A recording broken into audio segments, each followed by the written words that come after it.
আসসালামু আলাইকুম রহমতুল্লাহ। সম্মানীয় মুসলমান ভাইয়েরা, আজ আমি আপনাদের সামনে একটা নসিহতজনক কথা বলবো।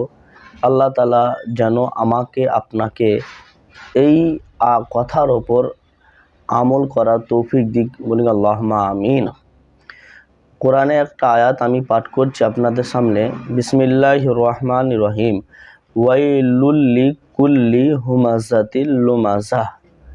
আল্লাহ রাব্বুল আলামিন বলছেন, বড় দুর্ভাগ্য প্রত্যেক ওই ব্যক্তির জন্য যে নিন্দা করে এবং লোকের দোষ খুঁজে বেড়ায়। আল্লাহ রাব্বুল আলামিন এই কোরআনের আয়াতের দ্বারাই বোঝা যাচ্ছে যে আমরা আজ যারা লোকের দোষ খুঁজে বেড়াইছি তাদের জন্য বড়ই দুর্ভাগ্যর ব্যাপার।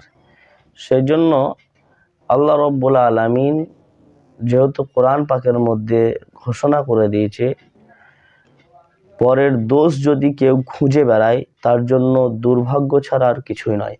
সেই জন্য আজ থেকে আমরা ইরাদা করে নিন, কখনোই পরের দোষ খুঁজে বেড়াবো না। একটা জিনিস আপনি চিন্তা করে দেখি, আমি যখন অপরজনের দিকে একটি আঙুল বাড়াইছি, খেয়াল করে দেখেন আমার দিকে 3টে আঙুল আছে। অর্থাৎ আমি ওপরের দিকে একটা দোষ ধরছি, কিন্তু আমার দিকে খেয়াল করে দেখতে পাবো আমি যে আমি কি 3টে দোষ আমার এমনও আছে।